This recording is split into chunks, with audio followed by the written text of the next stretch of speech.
तस्वीर जो कि 6 और 7 के बीच की जो दरमियानी रात थी, उस दिन कौन कंट्रोल रूम में बैठा हुआ था, उसकी तस्वीर जारी की गई है और साफ है कि वहां दिखाया गया है कि किसने पूरी मॉनिटरिंग की थी।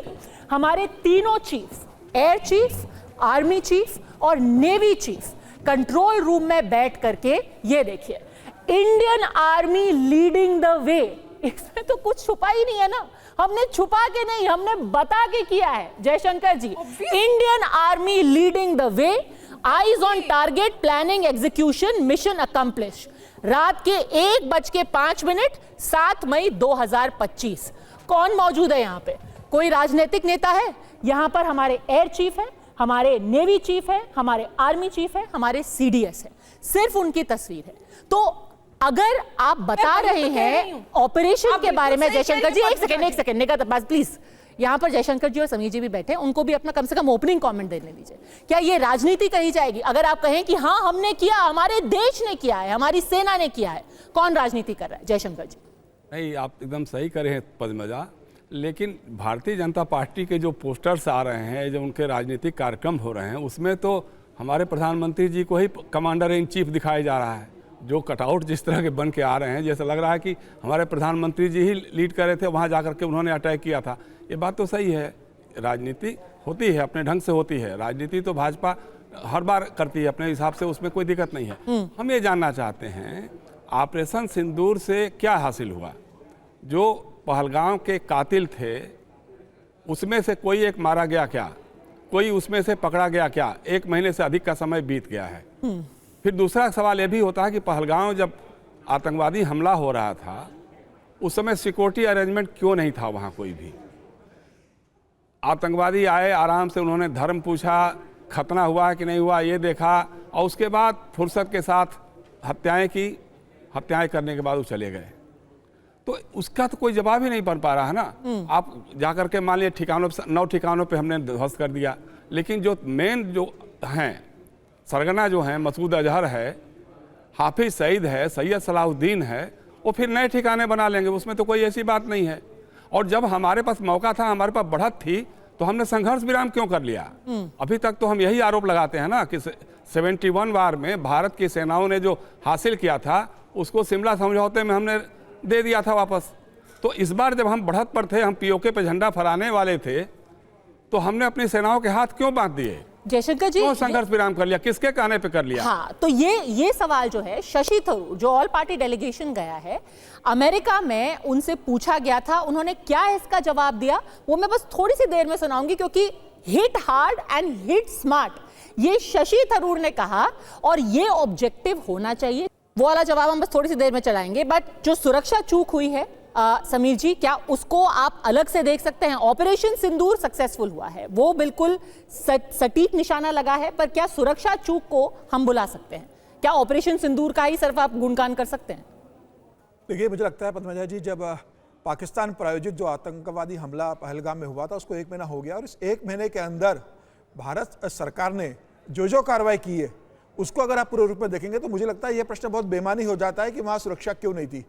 वहाँ कुछ कमी रही होगी, उसके कारण घटना घटी कि 26-27 लोग मारे गए, लेकिन उसके बाद सरकार का रिएक्शन क्या था वो बहुत ज़्यादा महत्व रखता है। और प्रधानमंत्री मोदी ने जिस तरीके से बताया, ऑपरेशन सिंदूर हुआ, प्रधानमंत्री मोदी ने देश के नाम संबोधन दिया, सर्वदलीय बैठक की, विपक्ष को बताया, और जिस तरीके से पाकिस्तान को जिस तरीके से घर में घुस के मारा है, पाकिस्तान के डीजीएमओ को फ़ोन करके कहना पड़ा कि हम अब लड़ाई की स्थिति में नहीं है, हम संघर्ष विराम चाहते हैं और आप हमला बंद कीजिए। जब डीजीएमओ ने फोन कर भारत के डीजीएमओ से बात की, तब भारत सरकार ने संघर्ष विराम किया। यह प्रधानमंत्री मोदी ने बताया है, यह सेना के अधिकारियों ने आधिकारिक रूप से इस बात को बताया है। और उसके बाद भी सेना के पराक्रम पर प्रश्न उठाना, राहुल गांधी के 3 प्रश्न पूछना, विदेश मंत्री को जे कर नहीं, वो ये नहीं कह रहे कि सेना के पराक्रम पर प्रश्न उठाए जा रहे हैं। कांग्रेस का कहना है हम सेना के साथ हैं, हम सरकार पर सवाल उठा रहे हैं कि आपने उनके पराक्रम पर लगाम लगाई है। कहां लगाई? प्रधानमंत्री मोदी ने स्पष्ट बोला था कि भाई सेना को फ्री हैंड दे दिया था। अभी आप भी दिखा रहे थे स्क्रीन के ऊपर कि हमारे तीनों सेना प्रमुख और चीफ ऑफ डिफेंस स्टाफ वहां पर उपस्थित है। क्या वहां कोई पॉलिटिशियन था? प्रधानमंत्री ने बहुत क्लियर बोल दिया था कि भाई सेना को खुली छूट है, सेना तय करेगी कि कब हमला करना है, किस समय करना है, उसकी कितना लंबा अटैक करना है, और सेना ने वो करके दिखाया। कहीं इसमें दिखा कि राजनीतिक हस्तक्षेप रहा है? ठीक है, देश के प्रधानमंत्री, देश के रक्षा मंत्री ये तय करेंगे कि सेना को कब अनुमति देना है। फ्री हैंड दिया, सेना ने अपना काम करके दिखाया। मुझे लग रहा है यह समय पूरे 140 करोड़ लोगों का सेना के साथ, देश के साथ खड़े होने का समय।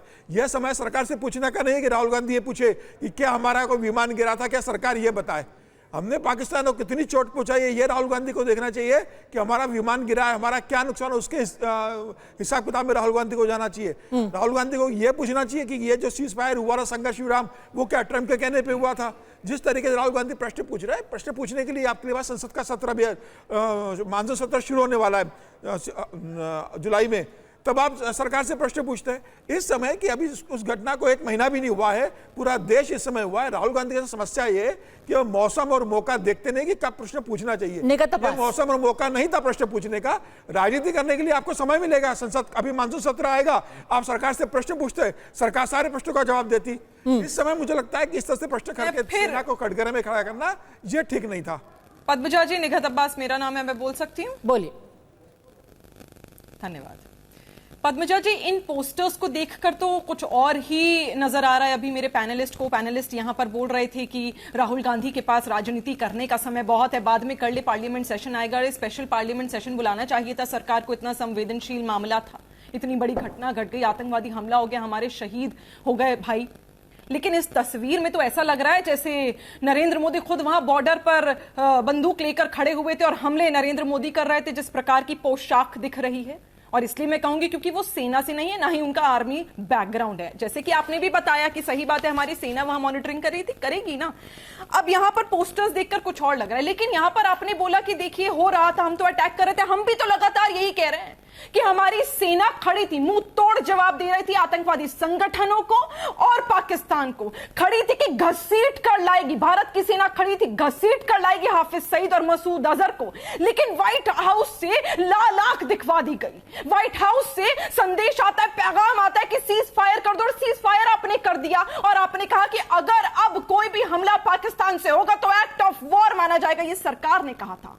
लगातार सीज फायर का उल्लंघन पाकिस्तान ने 2 दिन तक करा, लेकिन एक्ट ऑफ वॉर तो छोड़िए, आपने फिर चीन को फोन मिला दिया, हेलो जी हमें तो देखिए यहां पर शांति चाहिए, ये हो रहा है। अरे ठोक रही थी ना सेना, अरे ठोक रही थी ना आतंकवाद। देखिए पद्मजा जी, सेना को लाल आंख क्यों दिखाई आप लोगों ने, इसका जवाब आपने अब तक दिया नहीं। पद्मजा जी, मैं इनकी कांग्रेस पार्टी की हिपोक्रेसी को आपके सामने उजागर कर देता हूं। हमारे देश के अंदर 71 का युद्ध हुआ। 71 के युद्ध में हमने हजारों सैनिक, 93,000 सैनिक पाकिस्तान के छोड़ दिए। हम अपने 100 लोग नहीं ले पाए, हमारे 100 सैनिक जो पाकिस्तान के पास थे, पर वो पूरा श्रेय इंदिरा जी को दिया। इंदिरा जी आयरन लेडी, जैसे इंदिरा जी बॉर्डर पे गई थी, इंदिरा जी ने बॉर्डर पे जाकर के बंदूक चलाई, इंदिरा जी ने 93,000 को बंदी बनाया और ला करके पाकिस्तान में छोड़ दिया। पूरे देश ने सम्मान दिया। कांग्रेस पार्टी ने नैरेटिव बनाया होगा। हमने कभी ये प्रश्न तो आज तक नहीं पूछे गए क्यों हमारे 93,000 छोड़ने पर भी 100 सैनिक वापस नहीं आए। उन सैनिकों के नाम की लिस्ट मेरे सामने है, मैं उनके पढ़ के सुना सकता हूं, जिनके वर्षों तक परिवार इस उम्मीद में रहे कि वो सैनिक हमारे बंदी जो बनाए गए थे वो छूट जाएंगे, पर उसके बाद भी श्रेय उनको दिया जाएगा। पर आज प्रधानमंत्री, आज के देश के नेतृत्व को आप कह मत दीजिए। देश ने पहली बार इंटरनेशनल बॉर्डर को क्रॉस करके भावलपुर के अंदर घुस करके मिसाइल मार दी। पूरी दुनिया हमको कुछ नहीं कह पा रही, पर प्रधानमंत्री का फोटो, अरे मैं तो कहता हूं राहुल जी का प्रधानमंत्री से बड़ा फोटो लगाइए। मैं बार बार बोल रहा हूं इस बात को, आप बड़ा फोटो लगाइए, खुशी मनाइए, आप उनको जर्सी पहनाइए, तिरंगा हाथ में पकड़ाइए और खुशी मनाइए ना। पर खुशी में दिक्कत है। मैं दूसरी हिपोक्रेसी बताता हूं। अगर पहलगाम के अंदर चूक हुई तो इसका सारा ठीकरा सरकार के सर पर है। सुरक्षा की चूक थी, सरकार ने खुद ऑल पार्टी मीटिंग में कहा। पर अगर ऑपरेशन सिंदूर सक्सेसफुल हो गया तो सरकार को श्रेय देने की बात करिएगा मत। सरकार पे जाके मत कह दीजिए कि कैसे देश का नेतृत्व हुआ है। हम तो सेना तो घसीट के लाने को तैयार थी, घसीट के लाने को तैयार थी, निकट जी कह रही थी अभी। अरे घसीट के तो 2008 में भी ला सकते थे। 166 लोग आपके मुंबई में 26/11 के बाद मार दिए गए। जो पाकिस्तानी वहां से मारने आए थे वो जिंदा पकड़ा गया। जिंदा सबूत आपके पास था कि पाकिस्तान से ये हमला प्रायोजित किया गया। देश के सेना अध्यक्ष ने, देश के एयरफोर्स के अध्यक्ष ने कहा था कि देश की एयरफोर्स तैयार थी, पर पॉलिटिकल नेतृत्व ने मना कर दिया। आपका नेतृत्व तो मना कर देता था, आप तो हमला करते नहीं थे। 4 से 14 के बीच में न जाने कितने लोग मारे गए, पर आपकी हिम्मत नहीं हुई कि सेना का कभी हाथ खोल दे और आप वहां पे जाए और हमला कर सके। पर आज अगर सेना कर पा रही है तो प्रधानमंत्री क्यों खड़े हैं?